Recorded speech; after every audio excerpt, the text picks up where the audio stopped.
가지고 세상과 싸우는 법이라는 제목의 말씀 함께 나누겠습니다. 우린 지난 시간 예수의 증인으로 사는 자에게 주시는 성령의 권능, 이것이 무엇인지 함께 묵상해 보았습니다. 여러분, 권능이라는 말이 헬라어로 뭐라고 말씀드렸죠? 모르셔야 되는데 디나미스라는 단어입니다. 뜻은 말 그대로 힘, 능력, 권세, 이런 뜻을 가지고 있습니다. 그래서 우리는 생각하죠. 성령의 권능이 우리에게 임하면 세상을 이길 수 있는 힘이 생기겠구나.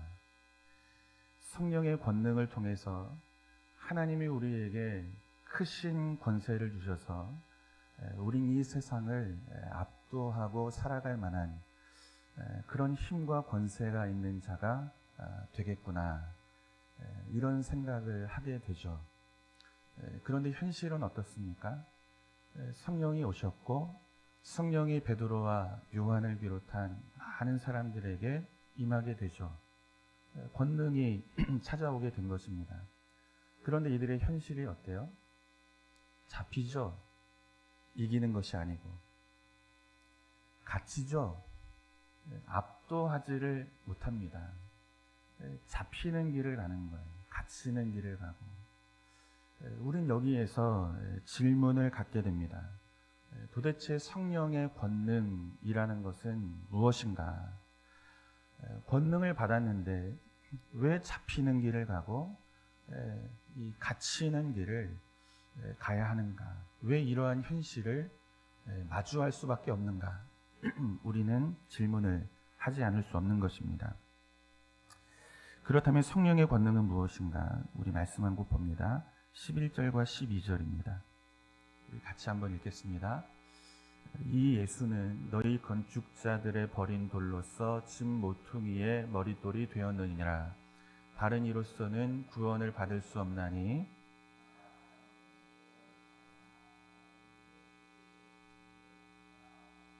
아멘. 성령의 권능은 사랑하는 능력을 말하는 거예요. 그 힘으로 세상을 압도하고 이기고 짓누르는 것이 아니고 나를 잡는 자, 예수 믿는 나를 가두는 자, 위협하고 죽이려는 자, 그들마저도 사랑하는 능력, 그들마저도 불쌍히 여겨 그 인생 앞에 사는 길, 예수 그리스도의 이름을 증언하는 길을 가게 하시는 것이 성령이 우리에게 주시는 권능인 줄로 믿습니다. 너희는 나를 죽이기 위해 일하지만 나는 나를 죽이려는 너희를 살리기 위해 일하는 예수의 증인이라는 거예요. 잡혔잖아요. 가두었고. 죽이려고 모함하고 있잖아요. 나를 죽이기 위해 너희는 열심히 일하지만 나 또한 열심히 일하는 자라는 거죠. 나를 죽이려는 너희를 사랑하여 너희에게 예수의 생명을 전하는 자로 일하는 예수의 증인이라. 베드로가 지금 이것을 보여주고 있는 것입니다. 너희가 버린 예수 그리스도, 그분의 이름 외에 다른 이름으로 구원 얻는 이름을 주신 적이 없느니라. 이 예수의 이름을 너희도 가져야 한다. 원수에게 전하는 거예요. 여러분, 이 사람은 꼭 예수를 안 믿었으면 하는 분 있습니까? 없습니까? 있죠? 정말 이 사람, 나를 힘들게 하는 사람. 우리 시어머니? 아니죠? 그런 사람에게도 전하는 거예요. 사랑하여. 당신이 생명을 얻을 수 있는 길이 예수 이름 안에 있다. 원수마저도 사랑하여 함께 생명의 길을 가도록 예수의 이름을 증언하는 자로 살고 있는 거죠. 베드로가 이 모습을 우리에게 보여주고 있는 것입니다. 사랑하는 성도 여러분, 성령의 권능은 원수를 사랑하는 능력인 줄로 믿습니다. 이 권능이 저와 여러분과 우리 교회 가운데 충만하기를 주님의 이름으로 축원합니다. 이어진 오늘 본문을 가지고 우리가 살필 것은 두 가지입니다. 세상의 신자를 왜 잡고 가두고 위협하는가, 그 이유에 관한 것이고, 또 한 가지는 세상이 우리를 위협할 때 우린 어떤 모습으로 세상과 싸워야 하는가, 이 두 가지를 함께 묵상해 보도록 하겠습니다. 우리 먼저 13절에서 18절의 말씀을 같이 보도록 하겠습니다. 한 절씩 다시 읽어요. 그들이 베드로와 요한이 담대하게 말함을 보고 그들을 본래 학문 없는 범인으로 알았다가 이상히 여기며 또 전에 예수와 함께 있던 줄로 알고,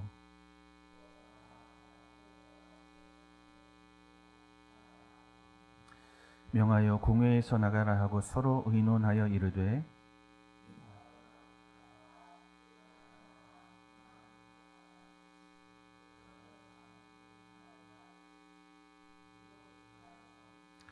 이것이 민간에 더 퍼지지 못하게 그들을 위협하여 이후에는 이 이름으로 아무에게도 말하지 말게 하자 하고,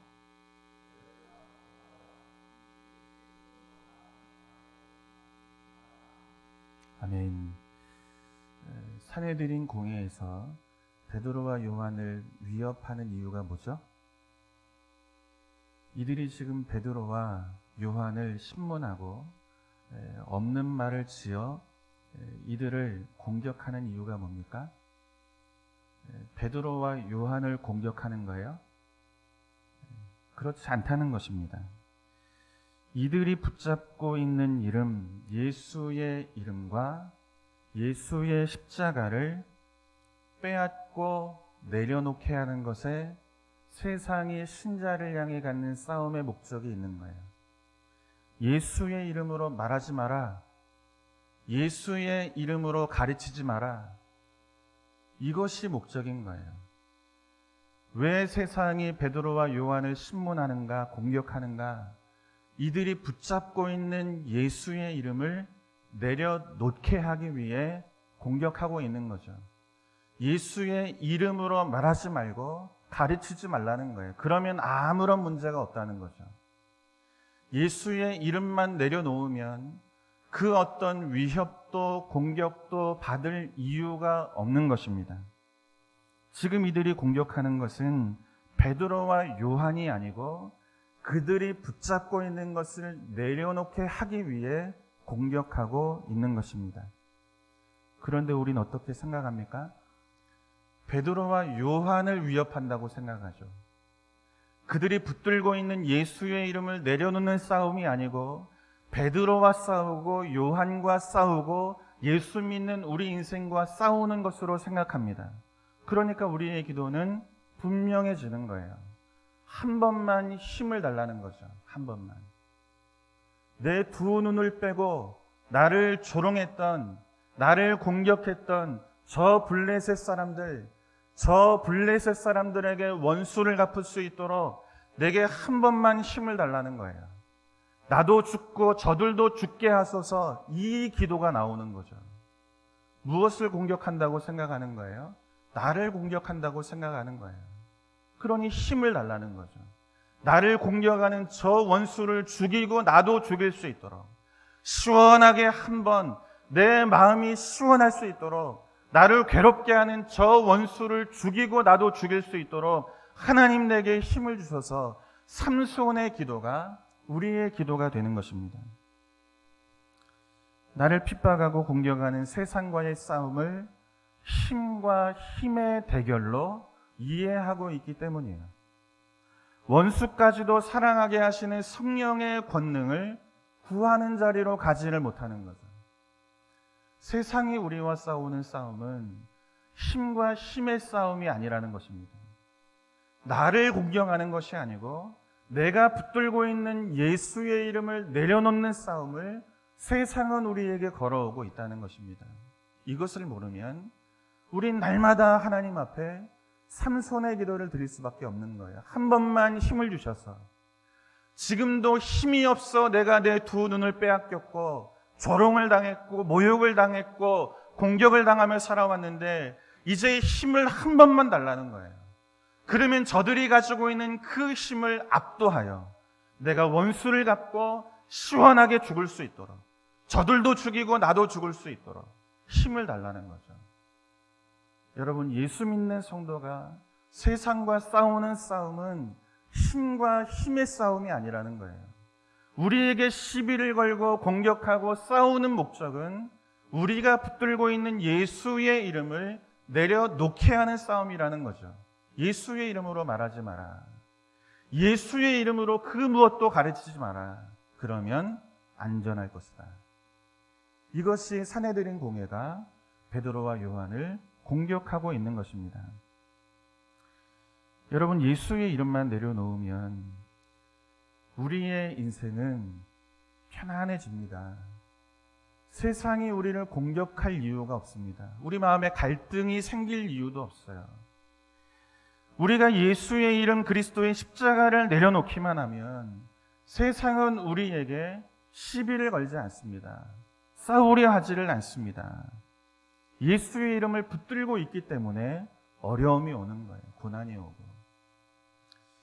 빌레몬서 1장 24절과 골로새서 4장 14절을 보면 바울이 데마라는 사람에게 문안을 전하는 장면을 보여주고 있어요. 그런데 바울이 데마를 가리켜서 내 동역자라 이렇게 설명합니다. 동역자라는 말은 시네르고스라는 헬라어입니다. 뜻은 함께 일하는 사람, 이런 의미를 가져요. 그러니까 바울과 함께 예수의 복음을 위해 함께 일하던 사람이 데마라는 거죠. 예수의 이름을 함께 전하는 길에서 바울과 함께 고난을 받으며 살았던 사람이 데마라는 거죠. 그래서 바울은 데마를 동역자라 이렇게 부르고 있는 것입니다.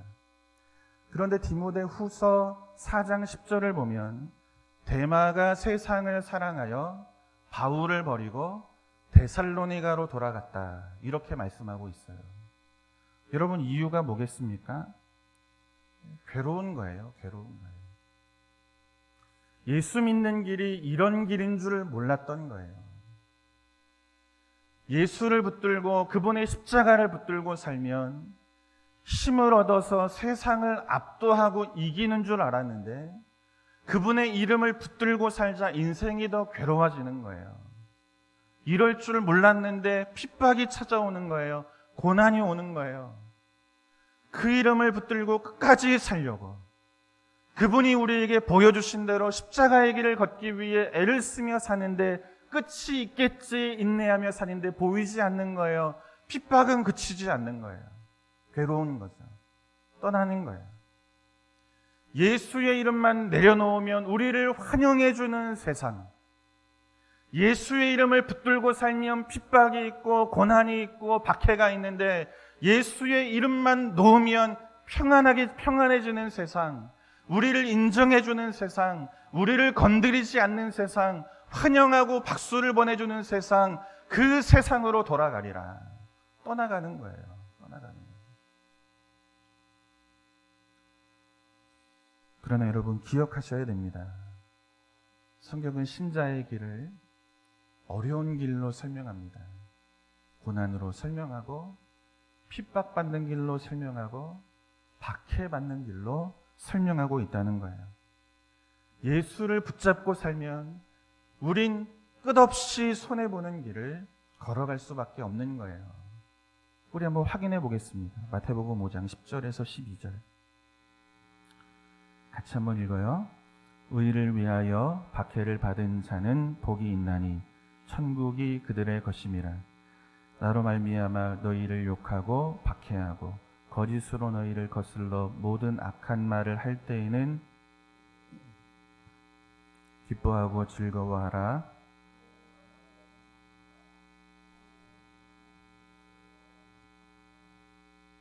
우리 옆 사람에게 이렇게 이야기 한번 해볼까요? 예수 믿는 길은 어렵습니다. 네, 여러분, 예수 믿는 길은 어렵답니다. 제 말이 아니고 주의 말씀이 어렵답니다. 핍박이 있고 고민이 있고 갈등이 있고 떠나야 될까 지켜야 될까 견뎌야 될까 많은 괴로움과 염려를 안고 사는 길이 예수 믿는 길이라 성경이 우리에게 가르치고 있는 것입니다. 그렇다면 세상이 왜 예수 믿는 자를 미워하는가? 세상이 왜 예수 믿는 자를 위협하는가? 우리는 과연 세상으로부터 미움을 받고 위협을 당하며 살고 있는가? 신자의 증표잖아요. 성경이 말씀하시길. 의를 위해 핍박을 받는 것이 우리가 가는 길인 거예요. 신자됨의 증표는 핍박인 거예요. 위협을 당해야 하는 거예요. 말씀대로 살고 말씀대로 순종하는 길에서 박해가 있고 괴로움이 있고 고난이 있다면 우린 신자인 거예요. 그런데 없으면 저도 모르겠어요. 그렇다면 왜 믿음의 길을 걷는 우리에게 세상은 미움과 위협을 가져오는가? 여러분, 그것은 우리가 빛이기 때문에 그렇습니다. 우리가 빛 되신 예수 그리스도를 가진 자이기 때문에 그렇습니다. 그래서 우리는 핍박을 마주하고 박해와 고난을 견디며 살아갈 수밖에 없습니다. 빛이기 때문에. 우리와 함께 하시는 예수가 참된 생명의 빛이기 때문에. 그래서 우리는 핍박이 있고 박해가 있고 괴로움과 끊임없는 고민이 있는 길을 걸어갈 수밖에 없는 것입니다. 여러분 한번 확인해 볼게요. 요한복음 3장 16절에서 21절의 말씀인데 왜 세상이 우리를 위협하고 미워하는지를 확인해 보는 거예요. 한 절씩 읽습니다. 하나님이 세상을 이처럼 사랑하사 독생자를 주셨으니 이는 그를 믿는 자마다 멸망하지 않고 영생을 얻게 하려 하심이라.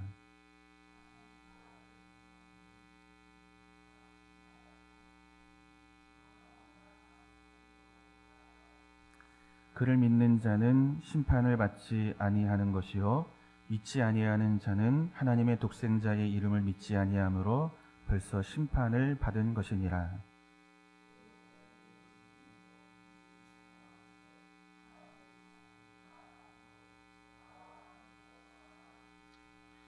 악을 행하는 자마다 빛을 미워하여 빛으로 오지 아니하나니 이는 그 행위가 드러날까 함이요.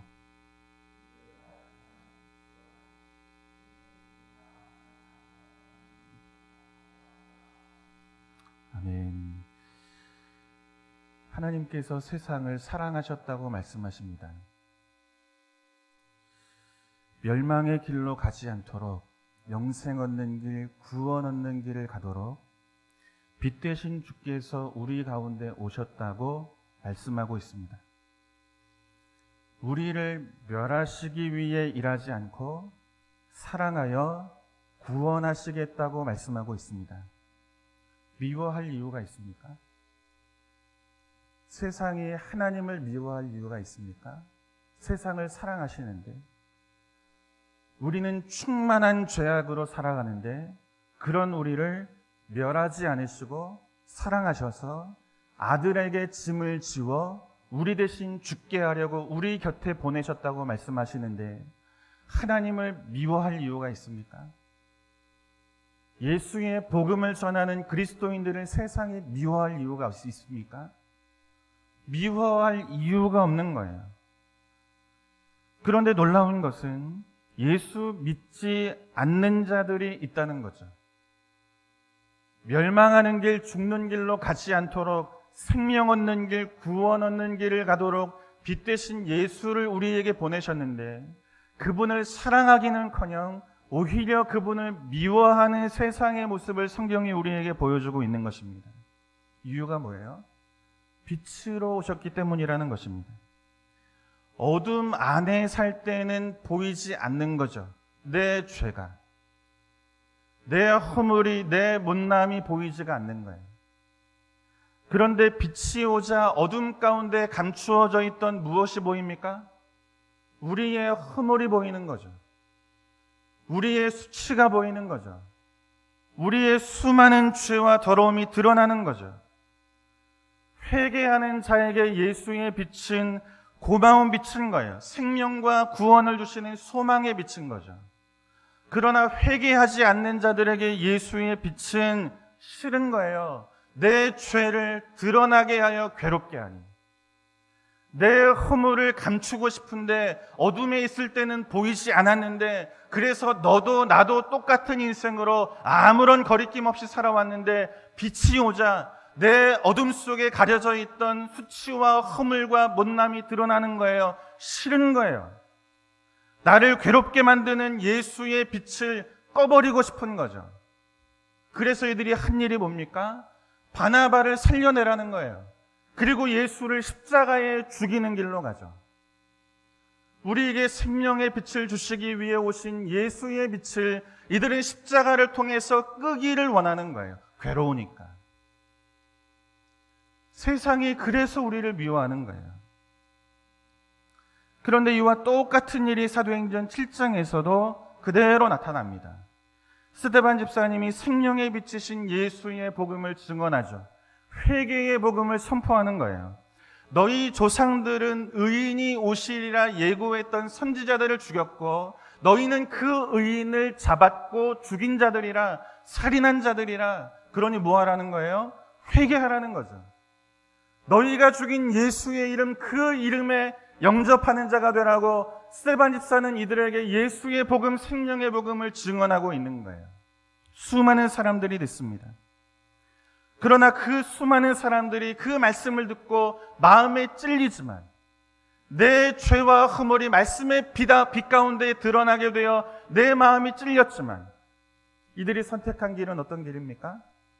회개하고 돌아서는 길이 아니죠. 빛을 꺼버리는 길, 빛 대신 예수 그리스도의 말씀을 꺼버리는 길, 그 말씀을 증언하는 스데반 집사를 죽이는 길, 이 길을 갔던 것이 당시 많은 사람들의 모습이었다고 성경은 우리에게 말씀하고 있는 거예요. 오늘 본문이 이것을 우리에게 보여주고 있는 것입니다. 왜 잘 살고 있는데 나를 건드리느냐? 어둠 안에 살고 있지만 나는 행복하다는 거예요. 평안하다는 거예요. 그런데 너희가 무슨 권세로 내 인생 앞에 빛을 가져와 내 허물을 들추느냐? 내 행복과 평안을 깨뜨리고 내 삶을 흔들고 내 마음을 불안하게 만드느냐? 빛 대신 예수를 내 앞에서 치우라는 거죠. 더 이상 예수의 이름으로 말하지 말고, 더 이상 예수의 이름으로 가르치지 말라는 거예요. 내 앞에 내 허물을 들추는 예수의 빛 끄라는 거예요. 치우라는 거예요. 우리가 빛을 가지고 있기 때문에, 빛을 전하는 자로 살기 때문에, 우리의 인생이 원수를 사랑하여 그들까지도 예수의 복음을 증언하는 자로, 성령의 권능을 가진 자로 살아가기에 괴로운 거예요. 원수가 괴로운 거예요. 나는 저 인생을 미워하는데, 죽이고 싶은데, 그래서 위협하고 잡고 가두는데, 저 인생은 나를 위하여 일하니 얼마나 괴롭습니까? 원수를 사랑하는 이 성령의 권능으로 우리가 믿음의 길을 걸어갈 때 세상은 괴로운 거예요. 자기 허물이 보이니, 자기 죄가 보이니 꺼버리고 싶은 거죠. 생명의 빛, 말씀의 빛을 증언하는 스데반 집사를 죽이는 길로 가는 거예요. 여러분, 이것이 세상이 우리를 미워하는 이유입니다. 세상이 우리를 공격하고 위협하는 이유는 다 여기에 있습니다. 우리가 예수의 빛을 가진 자이기 때문입니다. 우리 앞에 서면 세상이 부끄러운 거예요. 예수의 참된 빛을 가지고 어찌하든 이 빛 아래 살고자 하는 성도의 모습을 보면 세상이 너무너무 괴로운 거예요. 자기는 그렇게 살지 못하니, 그렇게 세상을 이기도록, 그렇게 세상과 싸워 이들을 예수 앞에 항복시키는 자로 하나님은 저와 여러분을, 우리 교회를 부르신 줄로 믿습니다. 여러분, 이 길을 가는 거죠. 이 싸움이 우리의 싸움인 거예요. 베드로가 이렇게 말합니다. 자기를 공격하는 자들에게. 같이 봅니다. 4장 17절에서 20절. 같이 봐요. 이것이 민간에 더 퍼지지 못하게 그들을 위협하여 이후에는 그들을 불러 경고하여 도무지 예수의 이름으로 말하지 말고, 베드로와 요한이 대답하여 이르되 하나님 앞에서 너희 말을 듣는 것이 하나님의 말씀을 듣는 것보다 옳은가 판단하라. 우리는 보고 들은 것을 말하지 아니할 수 없다 하니. 아멘. 여러분, 예전 같으면 베드로가 어떻게 했겠어요? 잡았잖아요. 가뒀잖아요. 공격하잖아요. 위협하고. 예전 같으면 베드로가 어떻게 했겠습니까? 당장 칼을 뽑았죠. 말고의 귀를 친 것처럼 칼을 휘둘렀을 거예요. 삼손처럼 기도했을 것입니다. 내게 한 번만 힘을 달라고. 내가 힘이 없어 지금 갇히고 잡혔는데 한 번만 힘을 달라고. 그런 나를 괴롭게 하는 저 인생들을 단번에 죽이고 나도 죽겠노라고. 원수 갚게 해달라고. 이것이 베드로가 가져야 할 태도이고 모습이죠. 그런데 그렇게 하지 않습니다. 힘과 힘이 맞서는 길로 가지를 않습니다. 하나님 앞에서 너희 말을 듣는 것이 하나님 말씀을 듣는 것보다 옳은가 판단하라. 무슨 이야기입니까? 잡을 테면 잡으라는 거예요. 잡혀주겠다는 거예요. 가두려면 가두라는 거예요. 갇혀주겠다는 거예요. 돌을 던지려면 던지라는 거예요. 맞아주겠다는 거예요. 박해하고 위협하고 공격하라면 그렇게 하라는 거예요. 그저 나는 다만 하나님 편에서 옳은 일, 너희 죄와 허물을 들쳐 회개와 구원에 이르게 하는 예수의 빛, 생명의 빛, 말씀의 빛, 그 빛을 들고 있겠노라. 너희는 나를 위협하고 죽이려고 달려들지만 나는 하나님 편에서 옳은 것, 죄인과 하나님을 화목해 하시는 예수 그리스도의 빛, 그 빛을 드는 자로 그 옳은 자리에 오늘을 서서 살겠노라. 베드로가 이것을 고백하고 있는 것입니다.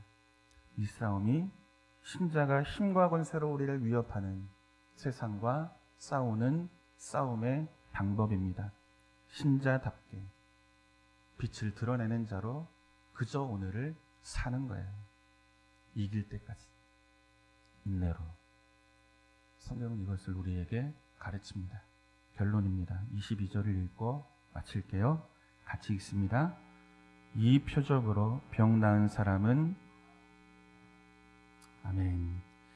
어둠이 짙어지면 불을 더 밝게 비춰야 하는 것처럼 우리를 위협하고 대적하는 세상 앞에서 우린 더 신자다워야 할 줄로 믿습니다. 세상이 예수의 빛 앞에 항복하기까지 포기하지 않도록, 핍박과 박해가 괴로워 세상으로 떠났던 대마처럼 되지 않도록 주여 나를 지키시고 보호하셔서 당신의 생명의 빛을 끝까지 비추는 자로 살게 하소서. 이 기도가 오늘 우리의 기도가 되어야 할 줄로 믿습니다. 왜냐하면 우리의 싸움은 힘과 권세로 우리를 위협하는 자를 더 큰 힘으로 압도하고 짓눌러 이기는 싸움이 아니고 40세가 되도록 한 번도 일어서 본 적 없는 안진뱅이를 일으켜 세우는 것처럼 영혼을 살리고 일으켜 세우고 구원에 이르게 하는 일이 우리가 싸워야 할 싸움의 목적이기 때문인 줄로 믿습니다. 여러분, 이 싸움에서 한 사람도 지지 않고 이 싸움에서 지지 않는 우리 성현교회가 되기를 주님의 이름으로 축원합니다.